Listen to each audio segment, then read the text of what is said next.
తిప్పాలా అని చెప్పి మేము బయలుదేరినాం. బయలుదేరితే విచిత్రం, మధ్యలో కాంగ్రెస్ వాళ్ళు మాకు అడ్డం వచ్చింది. నాకు ఆశ్చర్యమైంది. మేం కొట్లాడుతుంది మోడీ ప్రభుత్వం మీద, బీజేపీ మీద. మధ్యలో ఇక్కడ చోటాబాయికి ఏం వచ్చిందో నాకు అర్థమైతలేదు. నీకేమైందిరా నాయన? నేను మోడీనంటే ఈ కేడీగాడు ఎందుకు ఉలిక్కి పడుతున్నాడు మధ్యలో? నేను మోడీని అంటున్నా. మోడీ తప్పు చేసిండంటే నీకేంది రోగం?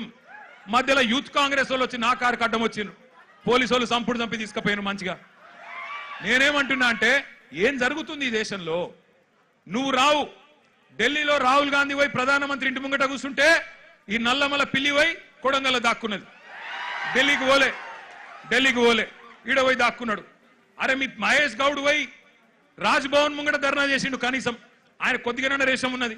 నువ్వే ఆడున్నావు, కొడంగల్లో దాక్కున్నాడు. పోయి కొడంగల్లో మళ్ళా గట్టిగా ఇంకా విచిత్రం చెప్తా మీకు. కొడంగల్లో పోయి ధర్నా చేసినట్టు చేసిండు. రాహుల్ గాంధీని అరెస్ట్ చేసిర్రు, వెంటనే ఇడిచిపెట్టాలి, మావోనికి దెబ్బ తాకింది, గింతంత గీర్కపోయింది, అయ్యో చాలా అన్యాయం జరిగింది అని బాధపడుతున్నాడు.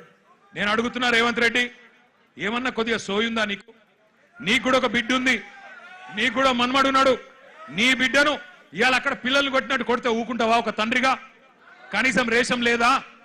పిల్లలను గొడ్డులను కొట్టినట్టు కొడుతుంటే కనీసం స్పందన లేదు నీకు. ఢిల్లీ దాకా పోయి మరి మీ నాయకుడితో కూర్చునే ధైర్యం కూడా లేదు నీకు. ఇంకా మీదికెళ్ళి మోడీ గారిని, ధర్మేంద్ర ప్రధాన్ గారిని ఇవాళ ప్రధానంగా యువత డిమాండ్ చేస్తున్నది. జవాబు చెప్పండి అని చెప్పి మోడీ గారిని, ధర్మేంద్ర ప్రధాన్ గారిని అడుగుతుంటే మన చోటాబాయ్ ఈయనేం అడుగుతుండేరికేనా? కేసీఆర్ కేటీఆర్ తప్పటిదంతా. ఎక్కడ దొరికినవయ్యా నువ్వు? నాకు అర్థం కాదు. దేశమంతనేమో మీ నాయకుడు రాహుల్ గాంధీతో సహా మోడీ, ధర్మేంద్ర ప్రధాని ఇద్దరు రాజీనామా చేయాలని వాళ్ళు పెడుతుంటే నీకు కేసీఆర్ తప్ప ఇంకొకరు కళలో కూడా ఇంకొకరు యాదికి రాక మానరిగా నీకు. ఆ వెనకటికి ఒక సినిమా ఉంటుంది. ఆ సినిమాలు ఇంతకుముందు వచ్చేటప్పుడే మా అన్న ప్రశాంత్ రెడ్డి అని చెప్తున్నాడు. అదేంటది? కుక్క కథ కదా. చిన్న పిల్లగాడు కూడా ఉంటాడు, వాని ఏం అడిగినా లాస్ట్కి ఏమంటే నాకు కుక్క కావాలి అంటాడు. అట్లా ఈయన కూడా అంతే. ఇక ఆయన నిద్రలో లేపు, ఈ ముఖ్యమంత్రిని నిద్రలో లేపు.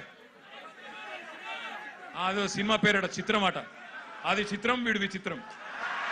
అంటే నిద్రలో లేపి అడిగితే కూడా కేసీఆర్.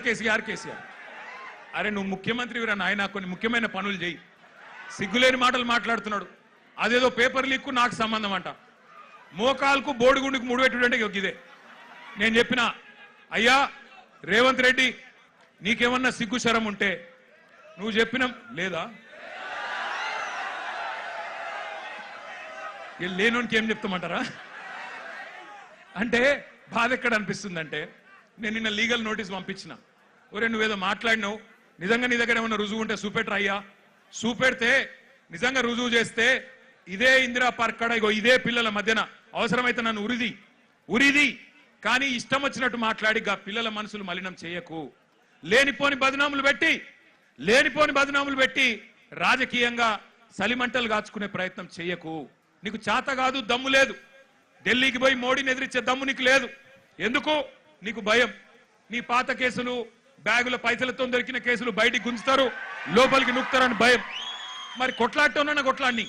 మాకు దమ్ముంది, తెలంగాణ తెచ్చినోళ్ళం, ఢిల్లీ మెడలు వంచినోళ్ళం, మాకు దమ్ముంది. అవసరమైతే ఢిల్లీకి పోయి గల్లా బట్టి అడిగే దమ్ము మాకుంది, నీకు లేదు. మరి కొట్లాడేటోళ్ళ కాళ్ళ కట్టెబెట్టి లేనిపోని మాటలు మాట్లాడి పిల్లల నెత్తులు ఖరాబ్ చేస్తున్నావు. నేను ఒకటే అంటా ఉన్నా, చాలా మంది తమ్ముళ్ళు అడిగినారు నన్ను, అన్నా మీరు ఢిల్లీకి పోవచ్చు కదా, జంతర్ మంతర్ పోవచ్చు కదా, ఇక్కడ ఎందుకు అన్నారు. నేను వాళ్ళకు ఒకటే చెప్పిన, మేము జంతర్ మంతర్కు పోయి మా జెండాలు పట్టుకొని మీ ఎజెండాను హైజాక్ చేసడం కరెక్ట్ కాదు. మీరు కరెక్ట్ కొట్లాడుతున్నారు. ఏ నాయకుడు, ఏ పార్టీ వచ్చి మీకు వాళ్ళ ఎజెండాను మీ మీద రుద్ది రాజకీయ ప్రయోజనం పొందే అవకాశం మీరు ఇవ్వకండి. మీరు ఇండిపెండెంట్ గానే కొట్లాడండి. మీకు ఎక్కడోళ్ళం అక్కడ, మీకేం కావాలో చెప్పండి, పక్కకుండి మేము సహాయం అందిస్తాం. మీకు అవసరం పడితే కేసులు అయితే కొట్లాడతాం, ఎక్కడి దాకంటే అక్కడ కొట్లాడతాం, పార్లమెంట్ లో కొట్లాడతాం, అసెంబ్లీలో కొట్లాడతాం, శాసన మండలిలో కొట్లాడతాం. కానీ మళ్ళా జంతర్ మంతర్ దగ్గర రాజకీయ నాయకులు జమైతే మళ్ళా మొత్తం ఇష్యూ హైజాక్ అయిపోతుంది, ఇష్యూ ఆగమైతుంది. మోడీకి సందు దొరుకుతుంది. ఎందుకు సందు దొరుకుతుంది? మమ్మల్ని తిట్టేందుకు సందు దొరుకుతుంది.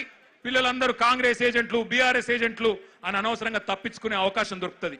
అందుకే అందులోకి పోతలేం. మేము ఇక్కడే హైదరాబాద్ నుండే మరి మోడీ గారిని, ఇక్కడ ఉండే బీజేపీ నాయకులను కూడా ప్రశ్నించాల్సిన అవసరం ఉన్నది. ఇప్పుడే ఒక అమ్మాయి పేరు మర్చిపోయాను నేను, ఎంత గొప్ప మాట మాట్లాడింది. ఐశ్వర్యనా ఏమన్నది అమ్మాయి? రాజకీయ నాయకుల కొడుకులు రేప్ చేస్తే వాళ్ళకేమో బెయిల్ వస్తున్నాయి, జల్దీ బెయిల్ వస్తున్నాయి, మరి ప్రశ్నాపత్రం లీక్ అయితే ఎందుకు సమాధానాలు వస్తలేవు అని అడిగింది. చెప్తారా సమాధానం ఎవరన్నా ఈ కేంద్రంలో? భారతీయ జనతా పార్టీకి 8 మంది ఎంపీలు ఉన్నారు. ఒక్కడికన్నా ధైర్యం ఉందా ఈ ప్రశ్నకు సమాధానం చెప్పేది? 2 కేంద్ర మంత్రులు ఉన్నారు ఇక్కడ రాష్ట్రంలో, ఒక్కరికన్నా ధైర్యం ఉందా సమాధానం చెప్పేది? మాట్లాడితే దేశం కోసం ధర్మం కోసం, ఏ దేశం కోసం ఎవడి ధర్మం కోసం? ఈ పిల్లలు దేశభక్తులు కాదా? ఈ దేశ